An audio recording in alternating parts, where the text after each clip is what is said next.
her yesterday? I, Yeah. I texted her, I think I was kind of confused, I wasn't sure I was hoping that you did, it sounded like she's got some kids that are sick, I'm not sure she's gonna be here. But- Yeah, she said she was gonna be here. She Oh, said, did? she got some her grandchildren were supposed to be here with her. Oh. Extra Wednesday, and she said that she was sick. Yeah, she was sick Wednesday, and she's been running fever. When's the last and time stuff you talked to her? Anybody else that you can think of that's sick, struggling? Let's not forget, Sister Kimmy, she's, working. She's working, she's been working on the weekends for, I think it's kind of a secret thing. I think she's working for the CIA or something. She's working for the law, you in the Marine Corps. Yeah, so, let's keep, Kimmy in our prayers. I texted her the other day and she said she's looking forward to being back. So, yeah, just remember that. Anybody else we need to make mention of?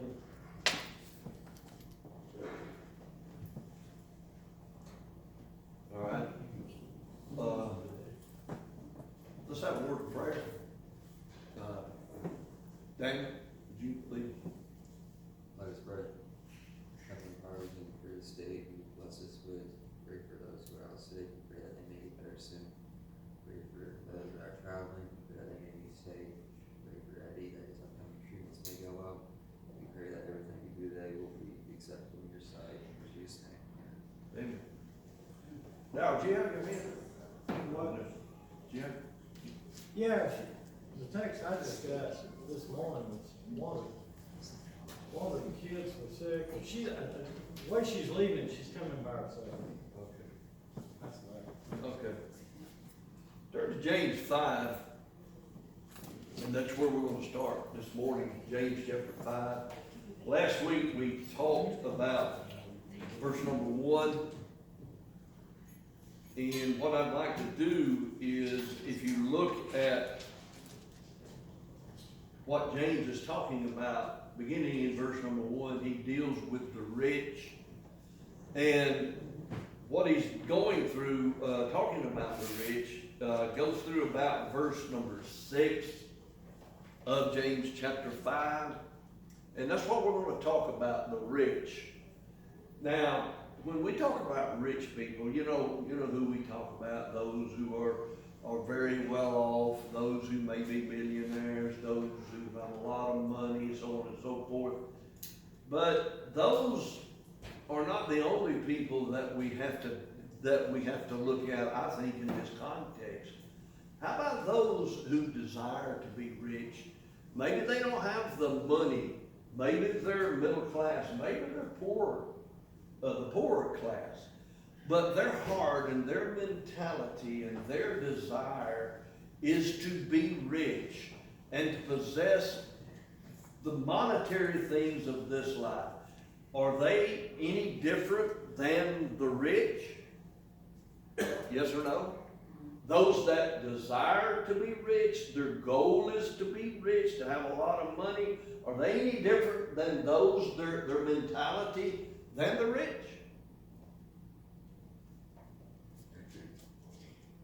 You got a 50-50 chance. Well, you can't judge the card because maybe they just look at it, they're not gonna do anything to get it. Well, no, what I mean is those whose drive and whose goal and whose desire is to be rich. That's their drive, that's their goal, that's their desire, to be rich. So the answer would be, there's no difference between them and their heart and those who have money. And those who have money, their desire is to get more, to love the things of the world. Those who don't have money, their desire is the same as those who have the money. So there's no difference, between the rich and those who desire to be rich or those who desire to have money. There's no difference. Would you agree? Yeah, okay. So, hey, man, if he wants to go to the team class, he could. That's laying up the treasures, ain't it? That's exactly right. That's exactly right. And that's what we're going to talk about this morning. And the desire to have money, the desire to lay up money, and that's what James is talking about in verses 1 through verse 6. We're not going to talk a great deal about it because we've dealt with it in times past, but I'd like for us, if you would, to touch on it and to help us understand. I don't know of anybody, and it ain't my business, but you know, we're not multi-millionaires. We're not. Well, if you are, that's good, but it's the attitude that we possess with the things that we got, or the things that we want to have, okay? There's could be the issue as well. Gary, do you have to? Yeah, I wanted to define the rich man, is because if you have a closet full of clothes, shoes, and you can pretty much eat every day and anything that you want to eat, and you have a shelter over your head, you're pretty much rich. Because we need to quit looking at rich people with a bank account that's fat and full, but look at our own lives. Are we truly rich? And I feel that everybody here in this auditorium could classify as rich.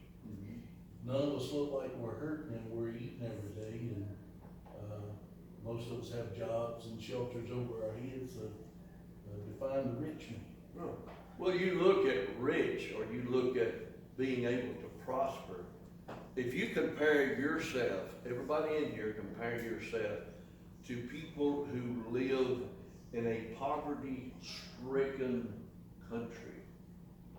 And you look, I've seen pictures, y'all have too, you've seen pictures of little children who are crying, and their whole desire for the whole day is to eat.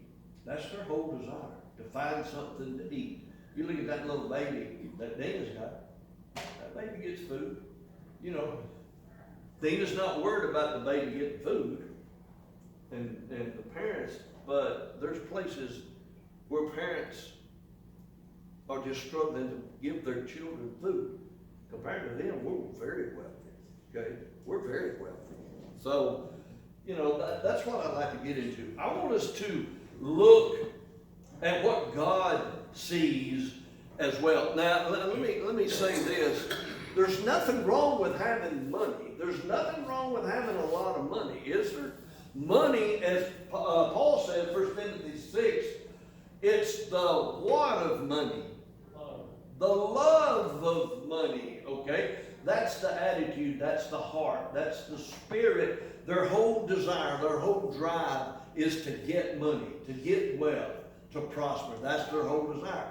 But money in and of itself is not evil, because people can do a lot of good with money. You can do a lot of good with money. You can help people. You can support the cause of Christ. You can help those that are sick. The money can be used in a lot of good ways. But it's the heart. It's the heart of an individual, their desire for money and to use the money the way they want to use money. There's where the problem, the love of money, okay? So, when you look at wealth, God looks at wealth and the attitude of these that he's talking about in James 1. God looks at wealth a whole lot different than man looks at wealth. All right? How long, and this is an easy question, y'all know the answer to it, but how long, Gary, is your truck going to last? We don't know that. We don't know that. But we do know something for sure. What is it? That I'm gonna take care of it. Well, you can tell that now. We know for sure, we don't know how long it'll last, but we do know something for sure about your truck, my house, my cars, my whatever. It's not gonna what? It ain't gonna last us forever. It ain't gonna be here forever. We know that for a fact. Okay? Why?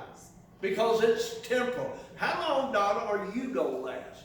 As long as I can. Well, as long as you can, and I hope me and Peggy was talking about it. and Eric come to church today, and I'm not gonna go into great detail. But I said, I mean, I'm very active, I work, and I try to exercise and stuff like that. And I told Peggy, I said, you know what's gonna happen? I said, what's gonna happen is I guarantee I'm gonna die before you do, and then she's gonna die, she'll be around and find some rich man, and then she's gonna live another 100 years, you know what I mean? So, yeah.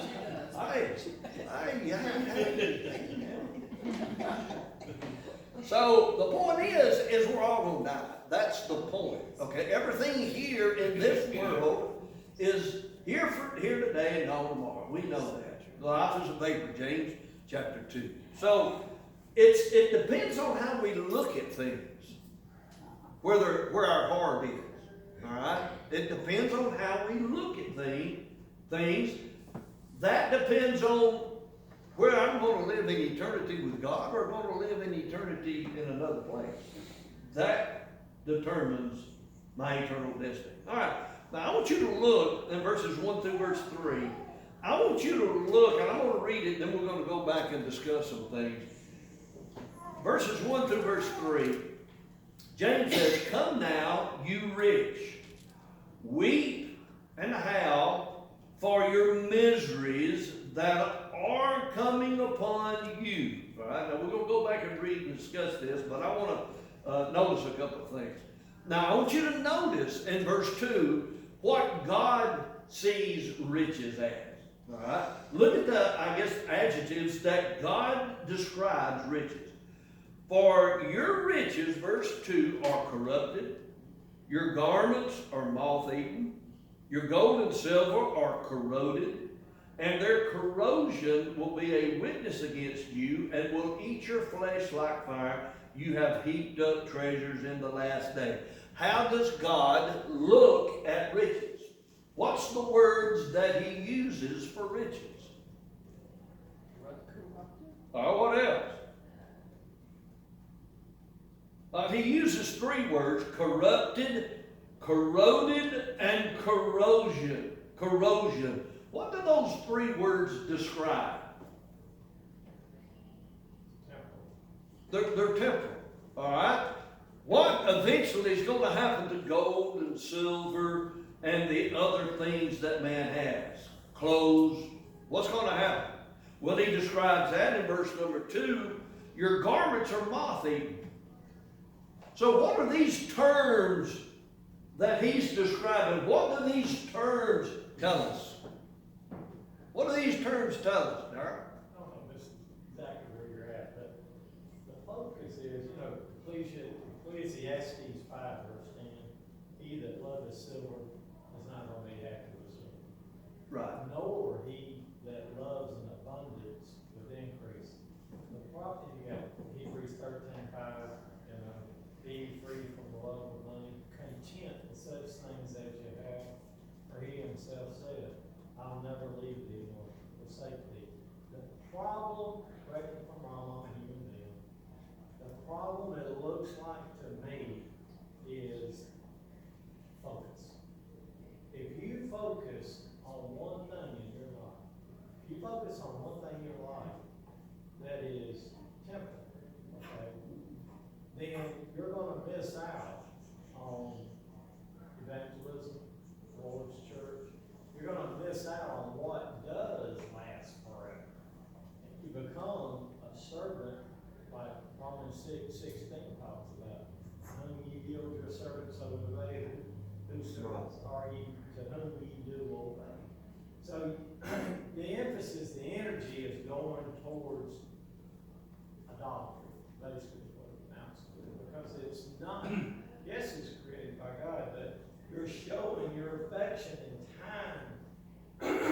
Eventually, people that love money or they love wealth, they're going to drop out. They're going to fade away because they're going to start doing things that are evil, like missing a service here. I can make $5,000 if I miss just one service here at church, or whatever it is. Okay. Your focus is Satan's got you. He's going to take you a string at a time. Yeah. And that is to make you default. Well, and that's true. What God describes as what rich people look at, or not just rich people, but everybody, somebody may look at, he calls it corrupted, moth-eaten, corroded, and corrosion, okay?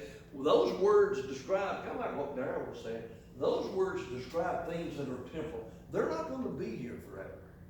Okay, your riches that you have and the things that you possess, one day they're gonna be gone. Okay, so the opposite of that, why do you want to put your treasures in things that aren't going to be here forever? Everything we've got is going to be gone someday. We're not going to possess it. Now, it may not be gone in my lifetime, but it'll be gone in somebody else's lifetime that possesses what I have. When I die and Peggy dies, our children and others may get what we have, but it ain't mine no more. It's not mine anymore. It's somebody else's. So why put up treasures in things that aren't going to last forever? They're here today and they're gone tomorrow. I understand that a lot more, I guarantee you, than a 20-year-old young man. Would you agree with that? I understand that more. You look at Micah and Landon, do you think that I understand putting treasures in things that are going to last forever in eternity more than they? Would you agree to that, Brenda? You think that I understand that better? Oh yeah. Why? Just age. Okay. Knowledge. Experience, knowledge. They don't understand that. They think, like Josh made the statement of, you know, I don't think about, and it ain't, you know, it's just being honest, I don't think about dying. Why, Josh? Because I'm not old. They don't think about things like that, even though we know young people die. They don't think about the temporality of things, okay? For the most part, you know, I mean, they may think about it, but not like we do and understand. So God considers them corrupted, moth-eaten. They're going to be taken away one day. But man doesn't. Mankind doesn't think about the brevity of life. Okay? All right. So, look at verse 1. Let's look back at it and see what he says. Come now, you rich, weep and howl for your miseries that are coming upon you. Weep and howl for your miseries that are coming upon you. There's going to come some things that's going to happen to you in your life that are going to be miserable. That are going to be miserable. Do you know of anybody in life,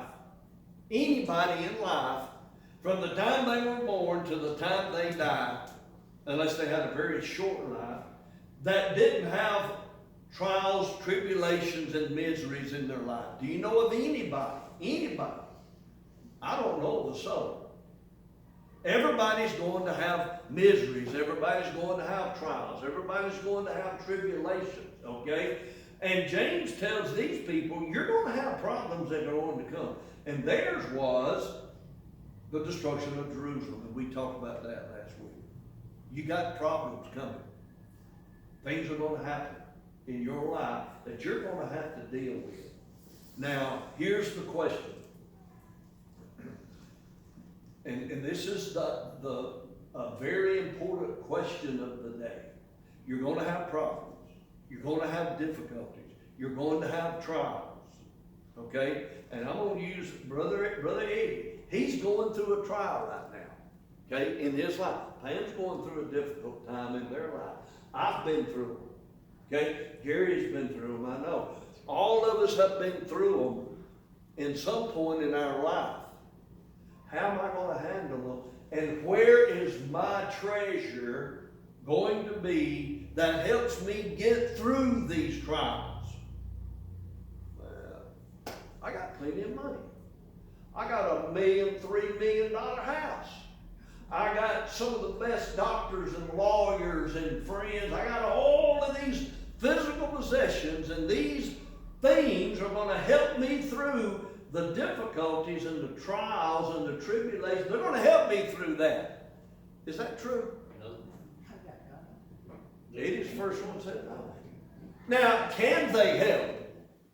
If I got friends that will encourage me through trials, does that help? Yeah.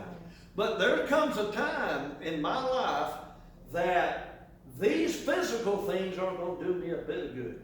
What good is it gonna do Gary if he knows that if he has surgery, the doctor says, I can't do anything for you anymore? You're gonna have to live with what you got the rest of your life. What good is that money he's got gonna do him? What good is that nice truck he's got sitting out in the parking lot gonna do him? What good is his family, his friends, his doctors, whoever it might be? What good is those physical possessions that he has can they help him with that?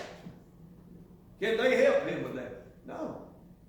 There's nothing that he possesses or anybody else possesses in this world that will help him through the difficulties that he may have to go through as he gets older in his life. But who is the one that can help him? God. Me and Eddie was just talking about that, even though that we go through the pains, sufferings, and afflictions that are upon our physical bodies, we don't got but a little bit of time. And that's the way we look at it, and this is what we're living for.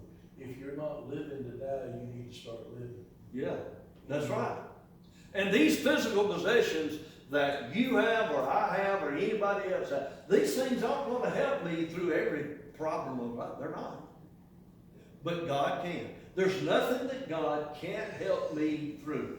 Okay? And if I lay up treasures, Matthew 6, and I put treasures here, and these are my treasures, there comes a time when these treasures aren't going to do me a bit of good. But God will. God will. He'll help me through these different, He can give me things in this life that the world and the things of the world can't give me. Friends, family, whatever it may be. And here's the question. What can God give me that these things in this life can't give me? What can God give me? Eternal life. Eternal life. He can give me a place, because He's promised that. He can give me a place that I can go to where I won't get sick. I won't have inoperable stuff that I can't fix. God will give me eternal life one day. But what does He give me here? Assurance. Assurance of that. All right, He does that as well. There's many things. But what's another thing He gives me? Peace and love. Peace. To me, that is worth more than all things that I may possess in this life. He can give me peace to endure the problems and the difficulties and the trials and the sicknesses. He can give me a peace. The assurance that I don't have to deal with this forever. Be patient. Be patient. The Lord says there's a better place, okay? And things are going to be better, okay? Maybe not here, but things will be better when this life is over. That's what God gives. And the monies and the possessions I have, they don't give that. They don't give that. I think Darrell and then Gary. First Timothy 6, charge them that are rich, that they be not high-minded, nor trust in uncertain riches. And I think, go back to Luke 12:34 also. Where your treasure is, there your heart will be also. Every human being, there's nothing, I don't think there's anything wrong with being wealthy. I don't think there's anything, as long as you acquire it legally, not through extortion. You know, if you acquire it legally, laws of the land, legally, and God's laws, nothing wrong with it. But it's very, I think it's it can be a high temptation to Very it. good. It can be very, yes, it could. Very And good. the focus though, in, you know, what Luke 12:34 teaches is, where your primary focus is, that's where your heart's at. Yeah. Where, you know, if you go to the services and that's all you do, you don't get into, you know, checking on the sick or evangelism or, you know, business of the church and, you know, well, I've done my time, you know, I've got to get back on the stock market or this, that, the other. That, you know, that's where your focus is. Mm-hmm. You see what I'm saying? Yeah. That's pretty close to it, but if you handle it right, it is complicated. And there are matters of judgment in a lot of things, okay? But it also deals with the fact, I may have money, and I can get money legally any way I want to, as long as I do it legally, and you're right, Daryl's right. I can get money legally, I must do that. But when I get that money, what do I do with it? Good. What do I do with it? Do I spend it on my treasures on this earth, or do I use it to the service of God? Which one do I do? Okay, I wanna just use this as a scenario, okay? Just use this, going back to what Darryl said. Let's say I got $1 million, okay? And I die, okay? Peggy dies, and this is, you know, what I do with my money. I die, Peggy dies, and let's say we got $1 million, all right? What I'm gonna do with that $1 million, I'm gonna give Eric and Lori and Adam, I'm gonna give them $333,000 three ways, okay? And they get it, and they squander it, they waste it, they don't do anything with the money that we give them, okay? Is there something wrong with that? Is there something wrong with that? Yeah. My opinion is yes. If I give my children what I've worked hard for all my life, and I'm not saying don't take care of your family, I'm not saying that, that's a responsibility of a parent. If they pass away and they got children, you know, they need to help their children. But what about using that money for something that's gonna last forever, okay? If I give my children $300,000 apiece and they waste it on materialistic things, to me, that's a waste of money. That is a waste of good money to be used the right way. But let's say Eric decides, well, what I'm gonna do with that $333,000, I'm gonna give $150 to the Lord's church. Maybe I'm gonna give it to a congregation who's struggling that's faithful. Maybe I'm gonna give it to a school of preaching. Maybe I'm gonna give it to an orphanage to help children who are struggling. I'm going to use it to the glory of God. That's what I'm going to use it for. And that money can be used for a spiritual purpose that will last in eternity. Now, which one makes more sense? That's a no-brainer. It's a way to me, if we use it and give it away just to waste, to me, that's my opinion. That just doesn't make sense. But if I give it for something that's going to last in eternity, that's where it goes. Okay, that's where it needs to go. All right, Gary, you know. I was actually working with Donna over there today because she said what I said. It was assurance and peace is what God gives me today. God gives me, through his studying of his word, he gives me a comfort to be able to live here in this world with what I do have. And I'm okay with it. Because, you know, it's a burden, and I did a thing in devotion a few Wednesdays ago. I'll carry my cross. It doesn't matter how it is, I'll carry it. Yeah. No matter what the difficulties are. All right, look at verse 2. He says, your riches are corrupted and your garments are moth-eaten. Okay? And let's look at it this way. The world, and I've wrote this down, the world and Christians may look at the world and their wealth and stand in awe of the physical possessions that people have. Now, how many times, I'm going to ask Daniel, Josh, because they're young. How many times have you been driving down the road, maybe not here in this area, but you're driving down the road and all of a sudden you see this Bugatti, is that the name of that car? Bugatti.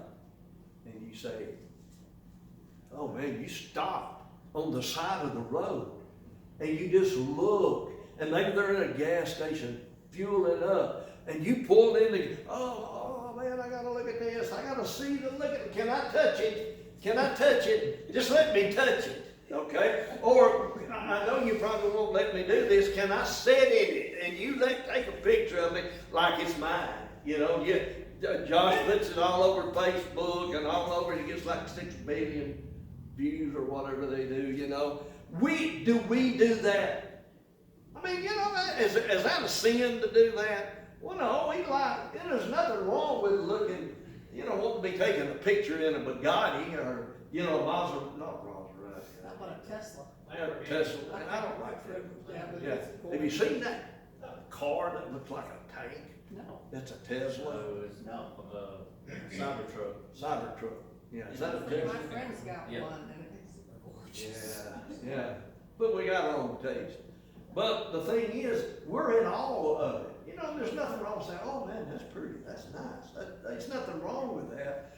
But if our thoughts and our ideas are at the physical things of life, and that's what I want, that's a problem. How about people and the athletes?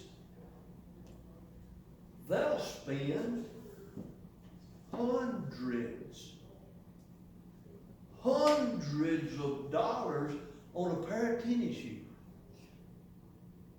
What's some of those fancy guys? Who's he? Gucci. You know what, Eddie, we used to say Gucci was? You know what, Gucci. You know, what they call that, where you tickle them? Gucci. You know, them and Gucci. You know, you Gucci and make them laugh. That's what we thought Gucci was. But how much does a pair of shoes like that cost? You don't know? You got a pair? I mean, they're hundreds of dollars. Can you imagine a pair of tennis shoes that you walk on the dirt with? I mean, that's crazy. You spend $600,000. What can I do with $1,000 besides put on tennis? You know how much I spend on shoes sometimes? $60, $80 on a pair of tennis shoes. I got one pair of tennis shoes, and I'm not saying that's okay. You know, I mean, that's, if you got 2 or 3. Peggy's got, never mind. Peggy's got Peggy's got a closet full of shoes from here all the way here. And I said, how in the world do you wear all that? You can't wear them all at one time, you know? And if you wear them, you could wear them all every day and not wear them in a month. You know, I guess that's what we would say. Yeah. But the point is, you got shoes, you got clothes, you got cars, you got houses. We went on vacation to North Myrtle, and some of the most beautiful houses, okay? But those houses ain't, you know what it'll take for those houses to be gone? A hurricane, but you know what else can take to get those houses gone? You can get a match about that big and strike a match and set them whole places on fire with something that big. That's temporal. That's why we don't lay up those treasures. So we understand those things are going to rot, those things are going to decay, and they're not going to be here. That's why God says through inspiration, your riches are corrupted, your garments are moth-eaten. Look at verse 3. Your gold and silver are corroded, and their corrosion will be a witness against you. What does that mean? They're corroded, your silver, your gold, and those things that are temporal, they're going to be a witness against you. What does that mean? I'm chasing things that ain't gonna last. That's your fault. But what does it mean they're going to be a witness against you? They're gonna be adopted from the fire. Okay, but what does it mean to be a witness against you? And in other words, putting it, they're going to show these things that you hold dear, maybe a house or car or clothes or things of this life, things as simple as a truck. These things are gonna be a witness against you. And in other words, when I stand before God in judgment, they are going to be a witness of what I thought was important in my life.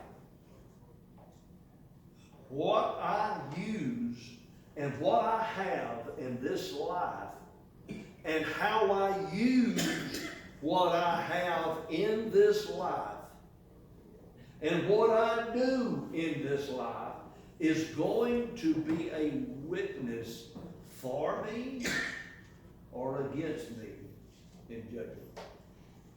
That's true. It'll be a good witness or a bad witness.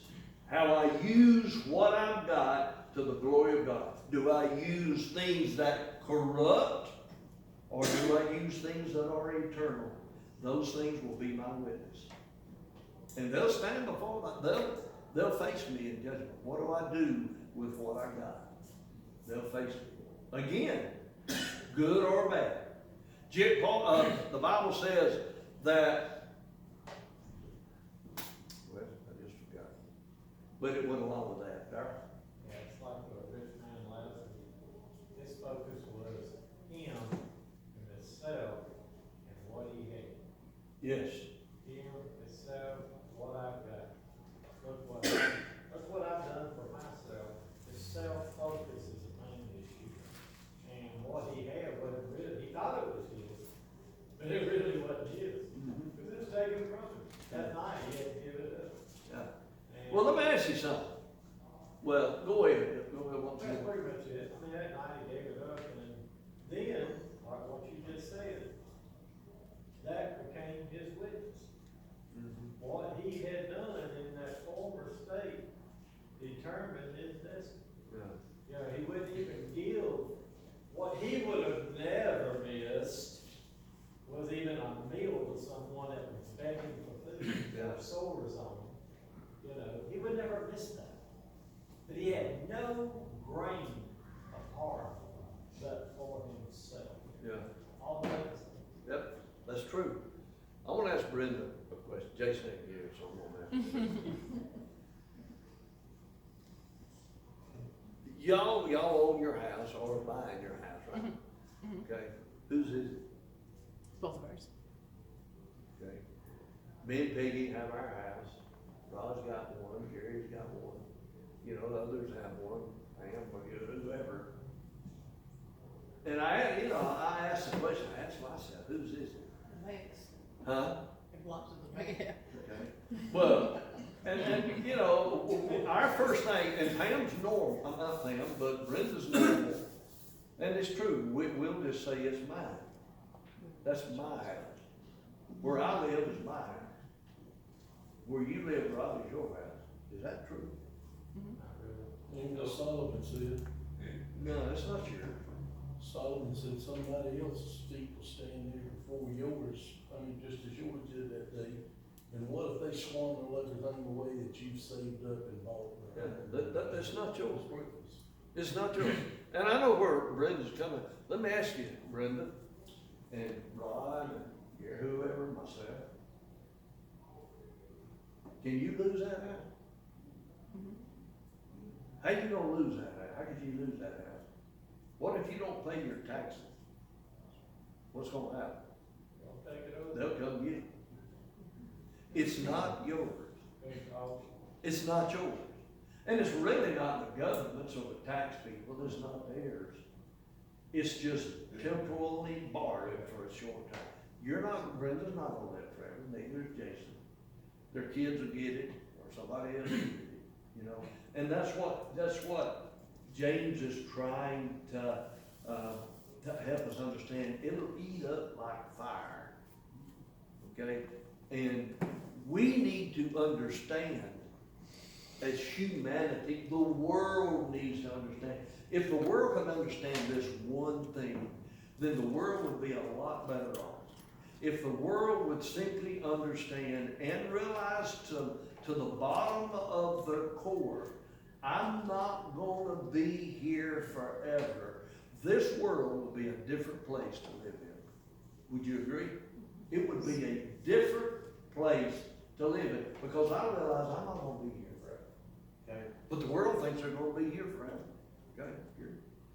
I was watching something on TV, Fox News, and they interviewed a woman over in Palestine, and she was crying and carrying everything that she had. I saw that on her on head. Yeah, I saw it. And she was crying and said, and it really touched me, hurt me.